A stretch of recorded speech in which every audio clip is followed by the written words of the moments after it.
오늘 변함없이 주의 앞으로 주님 앞에서 나온 사랑하는 성도들 주님의 이름으로 축복합니다.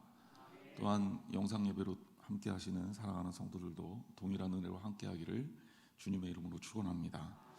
우리가 지난주 말씀의 마지막 3절과 4절 말씀을 보면 결국 우리가 환난 중에도 즐거워하나니 환난은 인내를, 인내는 연단을, 연단은 소망을 이루는 줄 알미로다. 이런 말씀으로 우리가 지난주에 은혜를 받았고, 이어서 이제 연결되는 말씀이 소망이 우리를 부끄럽게 하지 아니함은 이라는 말씀입니다. 우리는 소망이라는 단어를 조금 되게 편하게 생각하는 경우가 있어요. 믿음, 소망, 사랑 이 세 가지는 항상 있을 건데 그 중에 제일은 사랑이라라는 아주 유명한 말씀 중에서도 믿음, 소망, 사랑이 다 있는데 그 중에 소망은 좀 처지는 것 같은 느낌이 들긴 해요. 사랑이 중요하다 이건 알겠어요. 하지만 사실은 알고 보면 믿음, 소망, 사랑은 신앙생활 중에서 사실은 굉장히 중요한 세 가지 포인트가 다 들어있는 겁니다. 그리고 알고 보면 다 같이 연결되어 있어요. 믿음이 있으니까 소망을 품을 수 있는 거죠. 그렇죠? 믿음과 소망을 갖고 있으니까 더욱 뜨겁게 사랑할 수 있는 겁니다. 그래서 이 세 가지가 다 연결되어 있다. 자, 오늘은 소망에 대해서 이야기를 할 건데 성경 말씀을 우리가 진짜 논리적으로 한번 독해를 한번 해보자고요.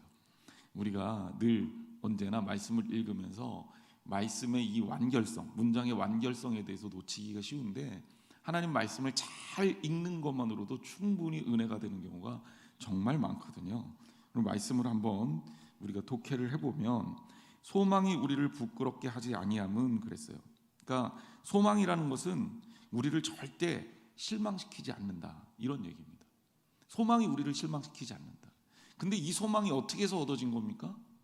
그냥 얻어진 거예요? 아, 나는 소망을 가질 거야 해서 소망이 갑자기 하늘에서 뚝 떨어지는 건가요? 성경은 그렇게 말하고 있지 않거든요. 어떻게 얘기합니까? 우리가 환난 가운데서도 즐거워할 수 있는데 환난은 뭘 만들어요? 인내를. 인내는 못 만들어요? 연단을. 그리고 연단이 뭘 만들어요? 소망을 만들어요. 한마디로 얘기하면 이 소망은 그냥 생긴 게 아니라 환난과 인내와 연단을 거쳐서 소망이 만들어졌다는 거예요. 그리고 이렇게 만들어진 소망은 우리를 어떻게 한다? 부끄럽게 하지 않는다. 부끄럽게 하지 않는다라는 말을 조금 우리가 더 편하게 알아들을 수 있는 말로 바꿔보면 소망이 어떤 거냐? 우리를 실망시키지 않는다는 거예요. 여러분 기억하세요. 하나님을 향한 소망은 절대로 우리를 실망시키거나 넘어뜨리지 않습니다. 소망을 붙들면 우리는 설 수 있어요. 소망을 붙들면 우리는 살 수 있습니다. 하나님께서 우리에게 주신 소망은, 하나님을 향하여 품게 하신 소망은, 그리고 환난과 인내와 연단을 거쳐서 뽑아진, 만들어진 그 궁극적인 결정제의 소망은 우리를 믿음 안에서 더욱 풍성하고 아름답고 건강하게 만듭니다. 자, 성경이 그러면 뭐라고 얘기하고 있느냐? 소망이 우리를 부끄럽게 하지 아니함은 이라는 단어는 우리가 그 독해를 할 때 그냥 문장을 이해해 보면 이건 주어예요. 그 다음에 나오는 말은 이 소망이 우리를 부끄럽게 하지 아니하는 것에 대해서 설명하고 있는 겁니다. 제가 구체적으로 하나 더 말씀을 드리면 소망이 우리를 부끄럽게 하지 않는데 그것에 대해서 첫 번째, 두 번째에 설명을 하고 있는 겁니다. 소망이 우리를 부끄럽게 하지 않는 근거를 설명하면서 첫 번째 설명은 뭐냐면 우리에게 주신 성령으로 말미암아 사랑이 우리의 마음에 부은 바 되었기 때문이다.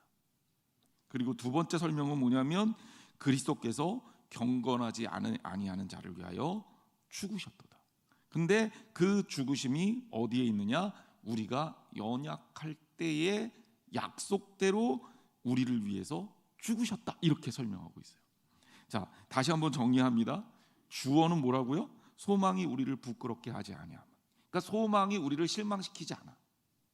그런데 이 소망이 과연 우리에게 왜 어떻게 우리를 실망시키지 않느냐? 그 첫 번째가 뭐냐면 성령으로 인하여, 성령으로 말미암아 하나님의 사랑이 우리의 부은 바 된 것이다. 이게 첫 번째 설명이에요. 자, 그러면 이 말씀을 우리가 해석해 보겠습니다. 바울은 소망이 부끄럽게 하지 않는, 소망이 우리를 실망시키지 않는 그런 이유에 대해서 첫 번째 설명을 하고 있는데, 그 이유는 성령 때문이다, 이렇게 말하고 있는 거예요. 자, 성령은 하나님께서 우리에게 보내주신 영이죠.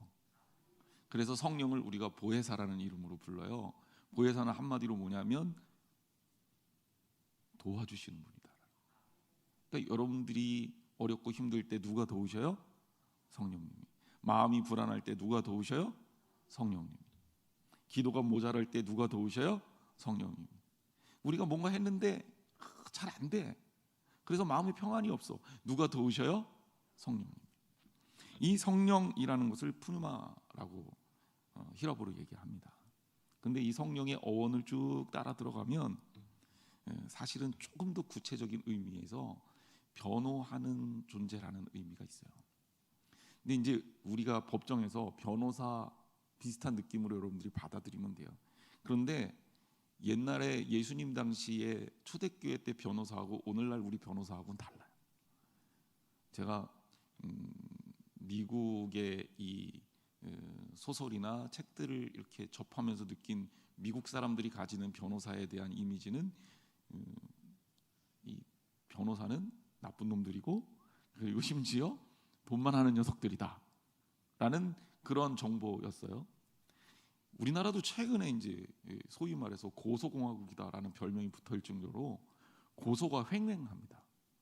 고소가 횡행하면 변호사들만 돈을 벌어요. 그래서 여러분들이 대부분 변호사에 대한 이미지가 안 좋을 겁니다. 돈을 받고 피고를 변호하는 존재가 변호사예요. 근데 사실은 굉장히 중요한 사람들이죠. 왜냐하면 우리는 그 법에 대처해서 우리의 결백을 증명할 방법이 없는데, 변호사는 이것들을 우리를 대신해서 변호를 해주니 엄밀하게 얘기하면 얼마나 고마운 사람들입니까? 다만 단점이 있다면 돈이 무지하게 많이 든다는 단점이죠. 근데 이 초대교회 때 예수님 당시의 변호사의 개념은 로마 시대 때 변호사의 개념은 완전히 달라요. 이 변호사가 직업적인 변호사가 있는 게 아니라 누군가 친구도 좋고 가족도 좋고 이 죄인을 위해서 변호를 하게 되는데, 이 변호가 어느 정도까지 하게 되냐면 책임을 질 뿐더러 더 나아가서 이 사람을 대신해서 형을 살 정도의 변호사예요. 그러니까 제가 죄를 져서 지난주부터 자꾸 예화가 이상하게 흘러가는데, 나쁜 예화는 저 예를 하고요, 좋은 거는 여러분들 예로 하는 게 좋을 것 같아요. 그죠? 예. 이런데 혹시 마음으로 아멘 하고 그러시면 안 돼요. 제가 죄를 져서 감옥에 들어가서 형을 살아야 돼요. 그런데 성경에 나오는 이 변호사의 의미는 뭐냐면, 제가 형을 살면 안 되는 처지에 있어요. 그러면 이 변호사가 저의 무죄를 증명하는데 증명이 잘 안 돼. 그럼 대신해서 내가 형을 살겠다, 그리고 이 사람을 놔줘라 라고까지 얘기하는 그게 변호사예요. 그러니까 우리 예수님이 우리를 위하여, 성령님이 우리를 위하여 변호하신다, 성령님이 우리를 도우신다라는 의미는 너 해봐, 내가 도와줄게, 뭐 이 정도의 의미가 아니라 완전히 전적인 책임을 우리에게 지시겠다고 약속하는 겁니다. 여러분, 그런 성령님하고 동행하고 있어요. 그런데 왜 우리가 불안하고 걱정스럽고 괴롭고 힘들고 슬프고 무섭고 떨리고 그러나요? 제가 늘 여러분들에게 예수님 믿는 사람이 당연히 행복한 거다, 당연히 즐거운 거다 얘기하잖아요. 자, 오늘 본문도 보세요. 우리가 지난주에도 봤지만 2절 말씀, 하나님의 영광을 버리고 즐거워하느니라. 3절, 환난 중에도 즐거워하나니. 그리고 오늘 읽은 11절, 그리스도로 말미암아 하나님 안에서 또한 즐거워하느니라. 환난은 있어요. 하지만 우리는 어때요? 즐거워하는 거예요. 이건 하나님 말씀이에요. 여러분, 하나님 말씀 그대로 믿으시죠? 그럼 불안해하고 걱정하고 슬퍼하고 괴로워하고 고민하다가 머리 다 빠지고, 이거 하나님 뜻인가요? 그죠? 우리는 어떻게 해야 돼요? 마땅히 즐거워하고 행복해야 된다고요. 제가 늘 얘기하잖아요. 말씀대로만 사시라고. 아멘 하면서 딴 생각하지 마시고 그 아멘이 우리의 삶 속에 그대로 적용되기를 주님의 이름으로 축원합니다. 이 짧은 5장 1절부터 11절까지의 내용은 사실 즐거워하라는 결론으로 끝나는 내용이지만 본질적인 내용은 뭐냐면 우리 성령님이, 우리 예수님이, 우리 하나님이 우리를 위하여 이렇게 사랑하십니다라는 이 얘기를 강변하고 있는 거예요. 그럼 그 은혜 가운데 사시는 저와 여러분이 되어야 할 줄 믿습니다. 자, 다시 한번 설명을 드립니다. 자, 성령님은 어떤 분이냐? 우리를 전적으로 책임지는데 너 열심히 해봐, 내가 도울게, 이 정도 수준이 아니라고요. 우리를 위해서 변호하시고 우리를 위해서 대신 죽으시잖아요, 예수님이. 심지어 내가 감옥에 갈 처지가 되면 나를 내보내고 대신 감옥살이를 하시는 분이 우리 성령님이라고요. 성령님이 그렇게 우리를 도우신단 말입니다. 자, 근데 여기에 또 하나가 있어요. 자, 5절 말씀에 보면 우리에게 주신 성령으로 말미암아 그랬어요.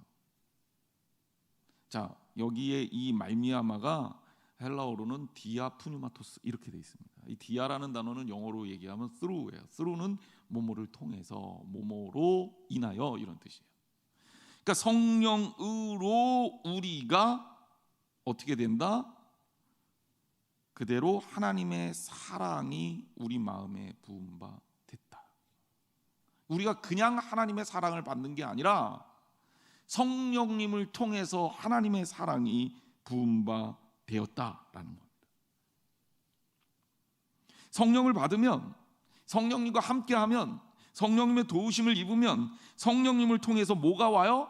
하나님의 사랑이 부어진다는 거예요.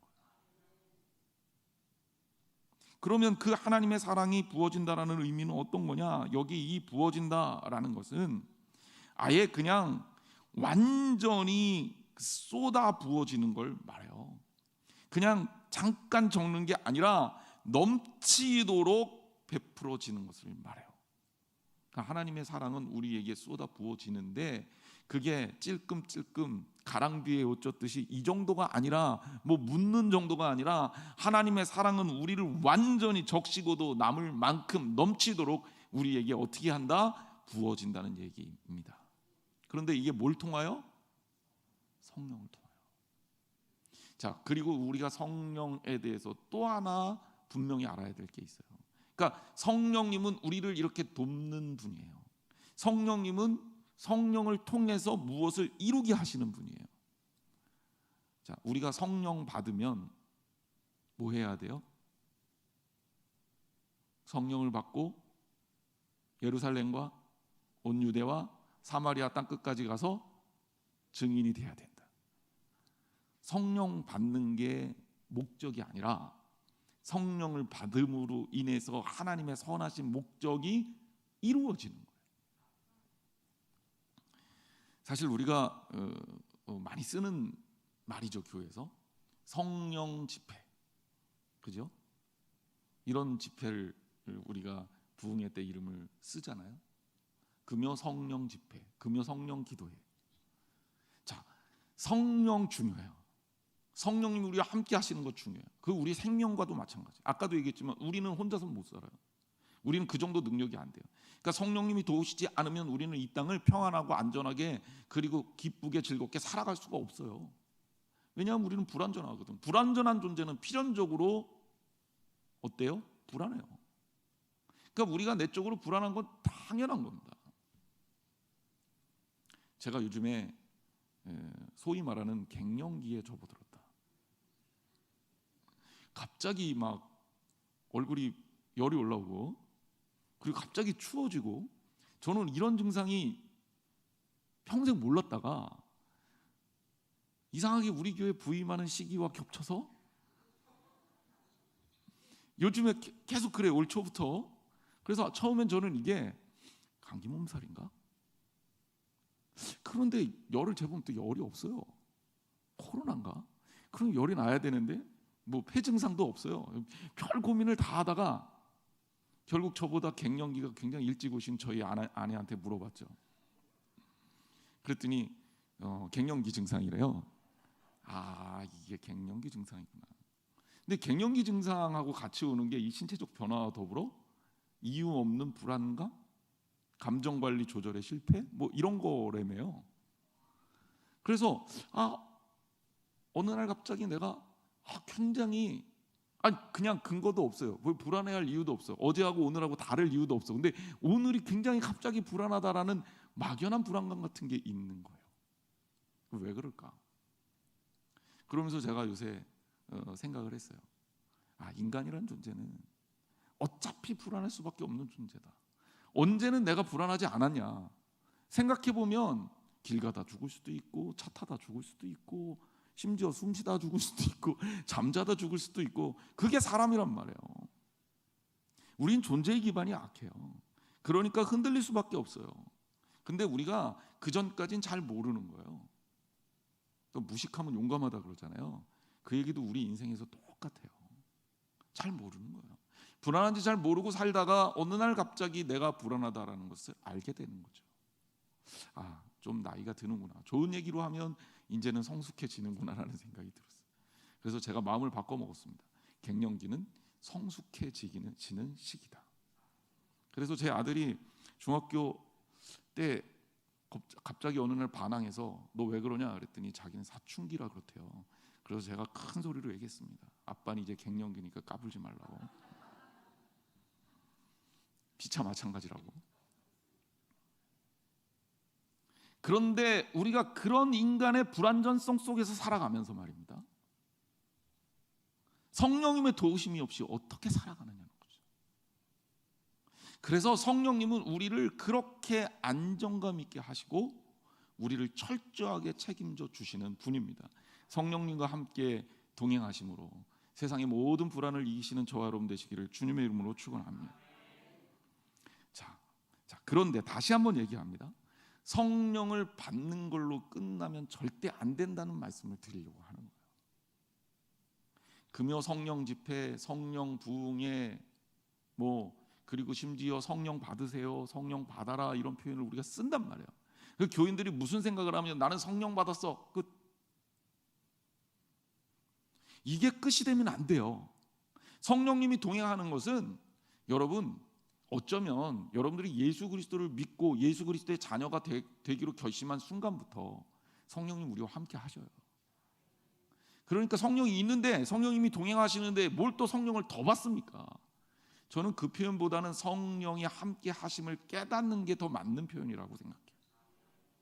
우리가 예수 그리스도를 믿으면 이미 성령님 우리와 함께 하시죠? 아닌가요? 맞아요.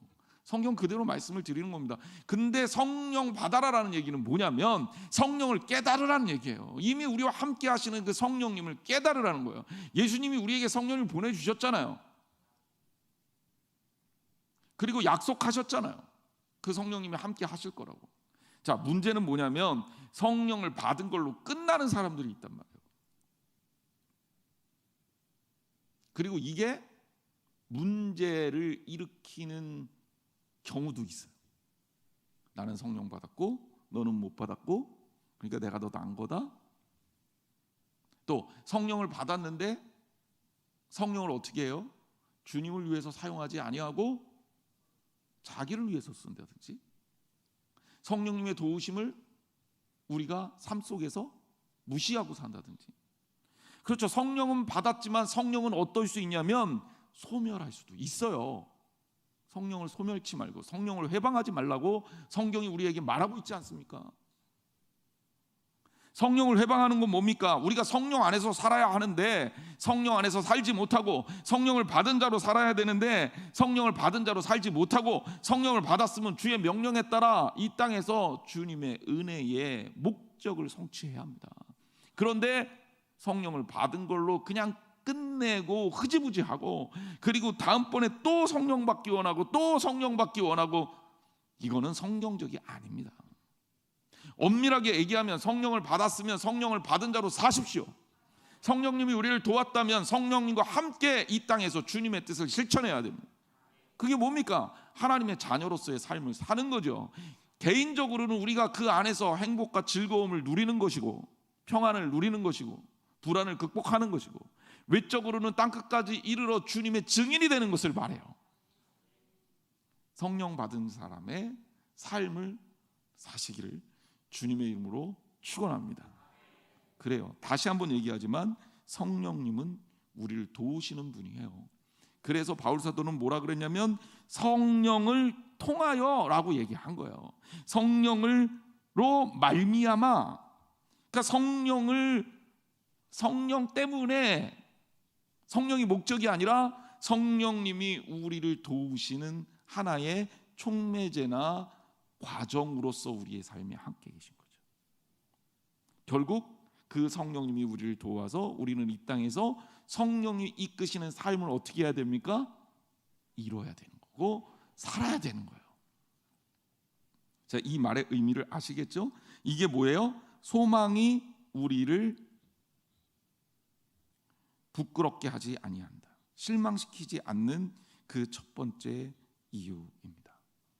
하나님을 향한 소망을 가졌는데 그게 우리를 실망시키지 않은 첫 번째 이유가 뭐냐? 성령님을 통해서 우리가 하나님의 사랑을 마음에 받게 되고 깨닫게 되는 거예요. 두 번째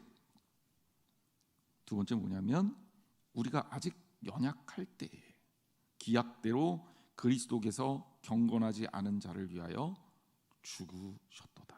이게 두 번째예요. 소망이 우리를 부끄럽게 하지 않는 이유 두 번째, 그것은 그리스도께서 우리를 위하여 죽으셨기 때문이다. 자, 이 얘기는 뭐예요? 그리스도께서 우리를 책임지실 것이고 이미 너희들의 삶은 그리스도께서 붙드신 확실한 기반을 가지고 있는 거다라는 거예요. 자, 우리가 8절 말씀을 미리 좀 땡겨서 볼게요. 8절 한번 읽어볼게요. 아까도 봤지만 같이 한번 읽어보겠습니다. 시작. 우리가 아직 죄인 되었을 때에 그리스도께서 우리를 위하여 죽으심으로 하나님께서 우리에 대한 자기 사랑을 확증하셨느니라. 자, 8절은 우리 6절의 해설판이다 이렇게 생각하시면 돼요. 자, 8절 말씀 그냥 우리가 다시 한번 확인하면 우리가 연약했을 때 6절 말씀, 이제 연약할 때는 언제냐? 우리가 죄인일 때를 말하는 거예요. 이때는 우리가 능력이 없잖아요. 그러니까 우리가 연약할 때죠. 우리가 죄에 대항할 능력도 없고 사탄과 싸울 능력도 없고 우리는 그냥 뭐 죽을 수밖에 없는 그런 존재. 그러니까 우리는 연약한 자죠. 근데 이거에 뭐예요? 예수 그리스도로 인하여 예수 그리스도를 만나서 죄 용서받지 못했을 때, 연약할 때, 기약대로는 약속대로예요. 약속대로 그리스도께서 경건하지 않은 자를 위하여 죽으셨도다. 그러니까 경건하지 않은 자, 연약한 자, 그 누구예요? 우리요.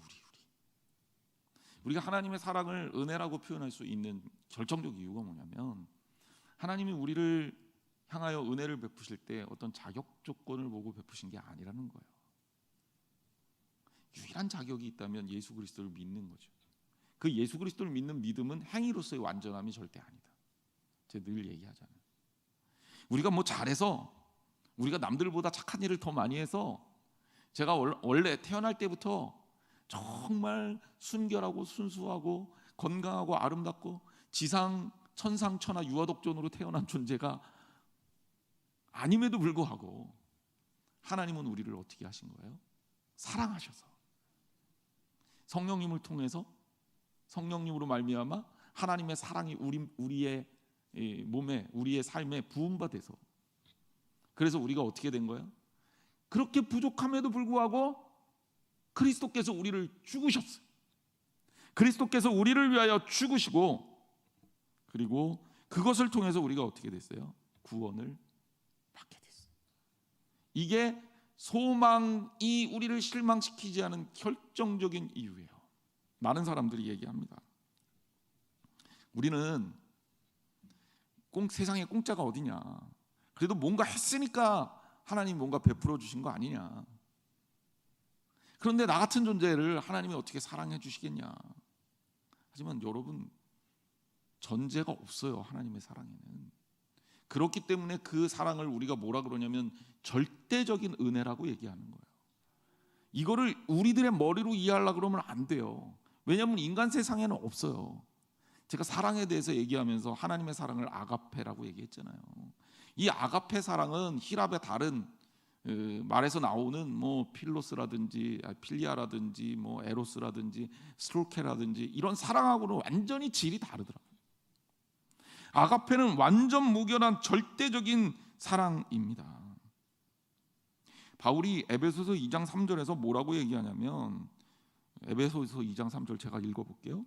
전에는 우리도 다 그 가운데서 우리 육체의 욕심을 따라 지내며 육체와 마음에 원하는 것을 하여 다른 이들과 같이 본질상 진노의 자녀이었더니, 그러니까 우리가 어떤 존재라는 거예요? 그런 존재라는 거예요. 바울은 이걸 한마디로 뭐라고 표현하는 거예요? 우리가 죄인 되었을 때, 우리가 연약할 때라고 표현하는 거죠. 그러니까 우리는 본질상 진노의 자녀예요. 다른 이들하고 똑같아. 육체의 욕심을 따라 지내. 당연하죠. 여러분, 쉬는 게 좋아요? 일하는 게 좋아요? 너무 어려워요? 쉬는 게 좋죠. 그죠? 배고픈 게 좋아요? 먹는 게 좋아요? 말 같지도 않은 질문이죠. 졸린데 자는 게 좋아요? 버티는 게 좋아요? 자, 제가 지금 얘기하는 게 인간의 다 욕구입니다. 이 욕구가 사실은 우리의 본질을 그대로 드러내고 있는 거예요.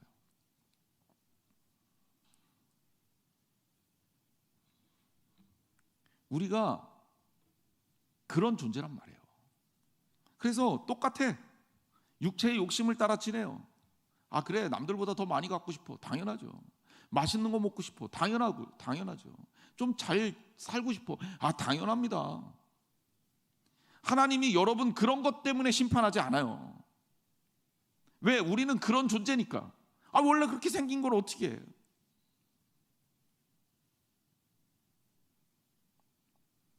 제가 굉장히 꼼꼼하지 못합니다. 참 부끄럽게도 저는 그래서 실수가 많은 사람이에요. 그래서 어린 시절에는 부모님의 잔소리 가운데 살았고, 결혼하고 나서는 아내의 사랑 가운데 삽니다. 근데 제가 노력을 하려고 해도 잘 안 고쳐져요. 그래서 요즘에는 아내를 설득하고 있어요. 그렇게 생겨먹은 사람이니 당신이 포기하고 조금 더 사랑해 주시게. 아무리 노력해도 안 돼.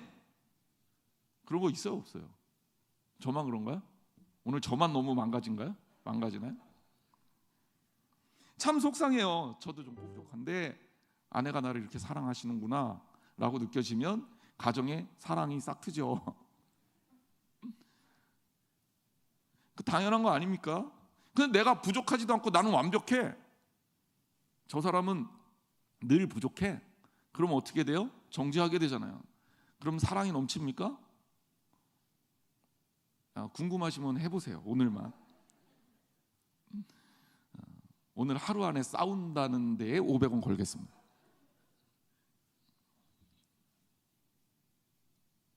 하나님의 은혜를 느끼는 것도요. 하나님, 내가 이렇게 완벽합니다. 내가 이렇게 잘났어요. 나는 남들보다 뛰어난 사람이에요. 나는 지혜가 넘쳐요. 나는 원래 뭐 육체적으로 잘 절제하는 사람이요. 이게 아니라 하나님, 나는 부족하고 모자란 사람입니다. 바울의 표현되면 죄인 중에 죄인이고 괴수라고 고백할 때에 하나님의 은혜가 우리에게 임하는 거죠. 이게 기독교인의 역설입니다. 우리가 부족함을 인정할수록 하나님의 은혜가 더 커지고, 그 은혜 가운데 우리가 산다는 것을 고백할 때 우리가 진정으로 보다 더 나은 삶을 살 수 있다는 거예요. 하나님이 예수 그리스도를 보내서, 예수님이 우리를 위해서 죽으셨잖아요. 근데 우리가 예수님이 죽으실 필요가 없는 존재야. 그러면 예수 그리스도의 십자가는 아무 소용이 없잖아요.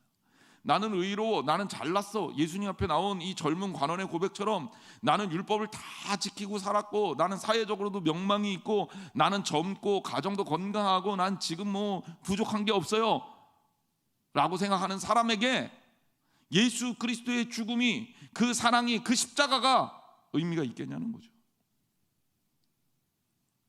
그것이 의미가 있으려면 우리가 연약할 때에 주님께서 우리를 위해서 오셨을 때, 우리가 죄인이라는 걸 깨달을 때 우리가 주님 앞에서 오셨을 때, 그러니까 주님과의 관계 속에서는 우리는 부족하고 모자랄 수밖에 없어요. 그리고 그걸 인정하면서 우리는 하나님의 사랑과 은혜를 느껴야죠. 착각하지 마세요. 하나님은 이렇게 생겼으니까 그냥 될 대로 되세요. 그냥 놔두세요. 아유 어차피 이미 망가진 거. 이 얘기가 아니에요. 이 얘기가 아니라 우리는 보다 완전해지고 싶지요. 우리는 하나님의 나라를 소망하죠. 하나님의 은혜 가운데 풍성한 삶을 살기를 원하죠. 하지만 우리 힘으로 안 된단 말이에요. 내 힘으로 택도 없단 말이에요. 그런데 하나님께서 나를 붙드셔서 나와 동행하시고 나를 그렇게 살리신 겁니다. 이게 바로 예수를 믿는다는 것의 본질이에요. 우리가 연약하고 부족하지만 예수 그리스도는 우리를 위해서 죽으셨다. 그것도 하나님이 약속하신 대로, 그 약속의 성취로서. 그래서 성경을 약속이라고 표현하는 거예요. 옛날 약속, 구약, 새로운 약속, 신약. 근데 옛날 약속도 새로운 약속도 결국은 예수 그리스도의 십자가 안에서 만나지는 거죠. 그래서 여러분, 내가 모자르다면, 내가 부족하다면 부족한 대로 하나님의 사랑을 더 크게 인정하시고 받으시면 됩니다. 죄인일수록 하나님의 은혜는 더 깊어요. 그리고 우리가 죄인으로 사는 게 아니잖아요. 이제 주님과 함께 살면서 주님이 임재하시고 나를 주장하는데 내가 이제는 죄인으로 살 수 없죠. 실수는 조금 할 수 있지만 이제 알잖아요. 그럼 어떻게 해요? 빨리 가서 고쳐야죠. 하나님 이거 내가 잘못했네요. 용서해 주세요. 하나님 놀랍게도 계속 용서해 주셔요. 변함없이 용서해 주세요. 용서해 주시는 걸 믿고 내 마음대로 산다? 이거는 신앙인이 아니죠. 하지만 최선을 다해 살아도 부족함이 느껴질 때 우리가 그 안에서 또 하나의 하나님의 은혜를 느끼면서 사는 겁니다. 이게 기독교인의 행복이에요. 그래서 다윗은 내가 사망의 음침한 골짜기를 지날지라도 해를 당할까 두려워하지 않는 이유는 뭐라 그랬어요? 주께서 나와 함께 하십니다. 성령님이 우리와 동행하시고 나를 지켜주시고 성령님의 이 동행과 함께 하심으로 말미암아 우리가 그리스도의 사랑을 입은 자가 돼서 그 사랑이 부음받아 갖고 그 사랑에 넘치는 그것, 이것이 우리가 느끼는 우리의 삶이고, 객관적으로는 성경 말씀 그대로 예수님께서 약속하신 대로 부족하고 모자랄 수밖에 없는 우리를 위해서 십자가에 달려 죽으신 사실, 이 두 가지가 결국 뭐다? 우리가 가진 소망이고, 이 소망이 우리를 결코 실망시키지 않는 이유이다. 오늘 여러분들이 이 말씀 붙들고 오늘도 하나님 말씀 가운데서 보다 행복하게 사시기를 주님의 이름으로 축원합니다. 우리 교인들 얼굴이 이 일대에서 가장 빛났으면 좋겠어요. 사람이요, 행복해서 생긴 주름은요, 주름의 질이 달라요. 얼굴에 주름 생긴다고 걱정하지 마세요. 왜냐하면 웃어서 생긴 주름은 이게 달라요. 실제로 웃을 때랑 가짜로 웃을 때랑 주름 개수도 다른 거 알아요? 모르시는구나. 달라요. 그래서 가짜로 웃는 사람의 얼굴은 금방 알아요. 근데 진짜 행복해서 웃는 사람의 주름은 절대 사람의 얼굴을 망가뜨리지 않습니다. 괜히 웃어서 생긴 주름 어디 가서 피지 마시고, 찡그려서 생긴 주름은 피셔도 되는데 웃어서 생긴 주름은 어디 가서 안 피셔도, 그래서 그 우리의 웃음으로 인해서 우리가 만나는 사람들에게 그리스도의 사랑이 자연스럽게 전해지면 우리가 또한 성령 받은 사람으로서의 삶을 사는 거잖아요. 그렇죠? 자, 기억하세요. 성령은 목적이 아니라 성령은 우리를 도우시는 분이다. 그리고 우리의 목적은 성령님으로 인해서 성취되는 우리의 삶이다. 그 삶은 하나님의 은혜다. 그 은혜 속에서 우리는 기쁨을 누리며 살 수 있는 거다. 여러분, 당연히 행복한 게 마땅하다. 왜? 우리는 소망 가운데 사는데 그 소망은 결코 우리를 배신하지 않는다. 소망이 우리를 배신하지 않는 이유는 그리스도의 사랑 가운데 있는 거고, 그리스도의 사랑을 부어준 존재는 성령님이며, 그리고 또 하나의 가장 중요한 것 중에 하나는 예수님께서 우리가 죄인임에도 불구하고 자격을 따지지 않고 우리를 위해서 십자가에서 달려 돌아가신 거다. 경건하지 않은 자를 위해서 죽으신 그리스도의 사랑 더욱더 뜨겁게 느끼고, 주 안에서 오늘도 부처님이 오신 날이지만 우리는 그것과 상관없이 예수님 때문에 더욱더 행복하시기를 주님의 이름으로 축원합니다. 우리 찬양을 한 곡 같이 하고요. 그 다음에 기도하고 제가 축도하겠습니다. 제가 지난 사부 예배 때 주가 일하시네 이 찬양을 우리 사부 예배 나오신 분들과 함께 불렀는데, 제가 이게 되게 좋았어요. 금요기도회 때도 불렀죠, 오전사님이. 그래서 좋았는데 오늘 또 김수영 집사님이 또 앞에 하셔서 오늘 교인들하고 이 찬양으로 아예 마무리를 해야겠다 말씀을 마음을 먹었습니다. 그래서 주가 일하시네 우리 이 찬양을 부를 텐데, 오늘 말씀과도 연결되어 있는 찬양이에요. 그래서 우리가 날이 저물어 갈 때, 빈들에서 걸을 때, 사실은 이때가 성경에서 말하고 있는 우리가 정말 환난 가운데 사는 그 삶 아닙니까? 근데 이게 어떻게 된다? 인내는 연단을 낳고, 연단은 소망을 만들고, 그 소망은 우리를 어떻게 합니까? 책임져 주시는 성령님의 역사와 하나님의 사랑, 그리고 그것 가운데 사는 크리스찬의 행복을 보장해 준다는 거예요. 여러분, 주가 일하십니다. 내가 아니라 주님이 함께 하십니다. 우리 이 찬양 같이 부르겠습니다.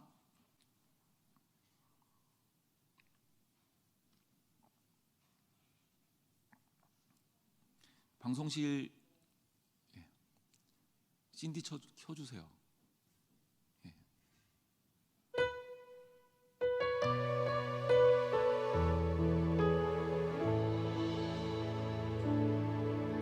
날이 저물어 갈 때, 빈들에서 걸을 때, 그때가 하나님의 때, 내 힘으로 안 될 때, 빈손으로 걸을 때, 내가 고백해 여호와 이래. 다시 한번, 날이 저물어 갈 때, 날이 저물어 갈 때, 빈들에서 걸을 때, 그때가 하나님의 때, 내 힘으로 안 될 때, 빈손으로 걸을 때, 내가 고백해 여호와 이래. 주가 일하시네. 주가 일하시네. 주가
일하시네. 주께 아끼지 않는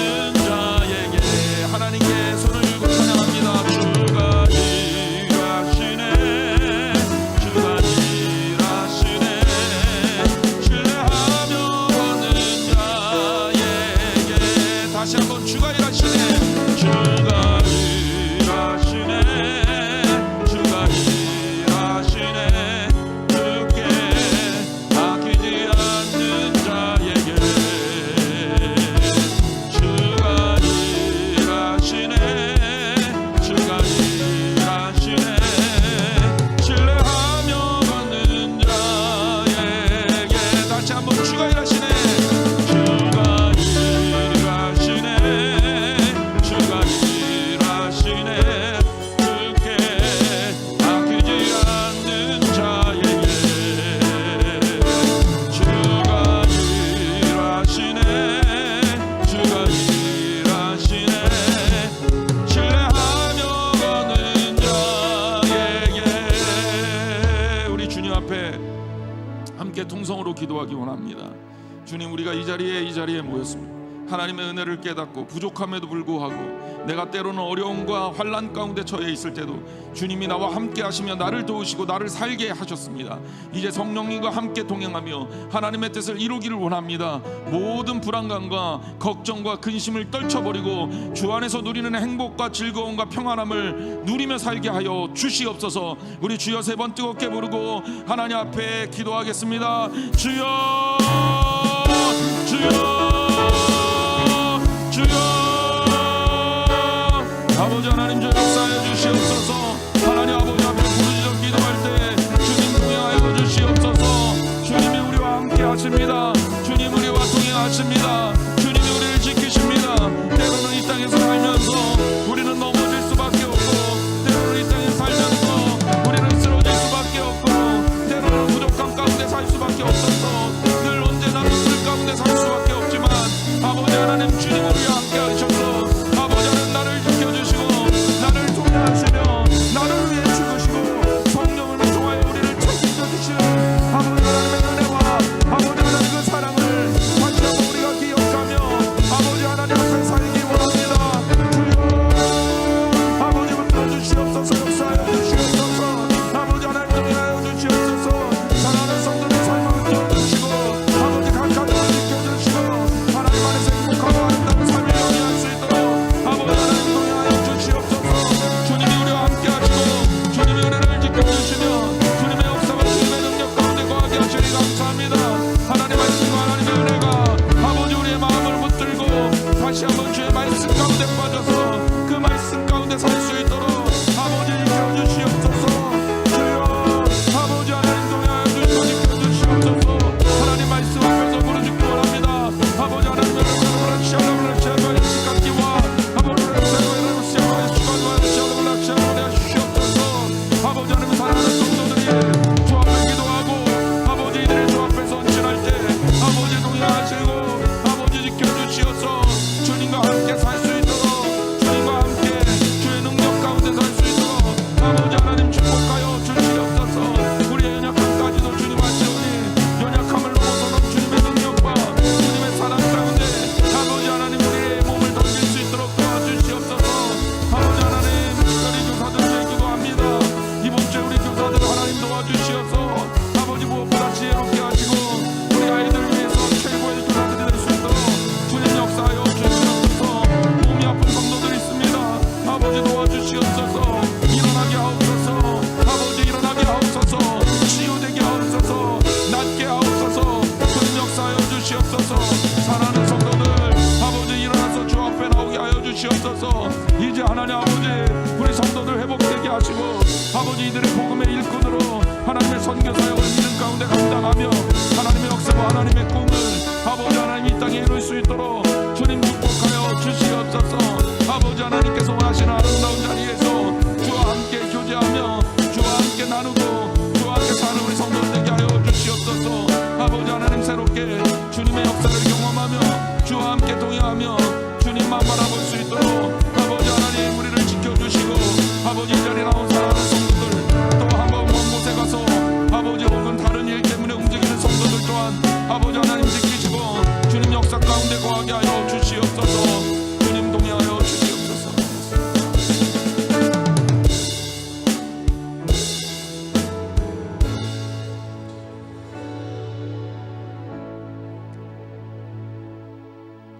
오늘도 우리에게 하나님 하나님 은혜 가운데 살 수 있도록 베풀어 주시는 은혜를 감사합니다. 환난 가운데 살더라도 우리가 즐거워할 수 있는 이유는 환난은 인내를, 인내는 연단을 낳고 연단은 소망을 이루기 때문입니다. 그리고 소망이 우리에게 함께 하셔서 우리를 실망시키지 않고 우리를 부끄럽게 하지 않을 것은 성령님을 통해서 하나님의 사랑을 얻은 우리들, 그리고 예수 그리스도의 연약한 우리를 위해서 죽으신 그 의미를 알기 때문입니다.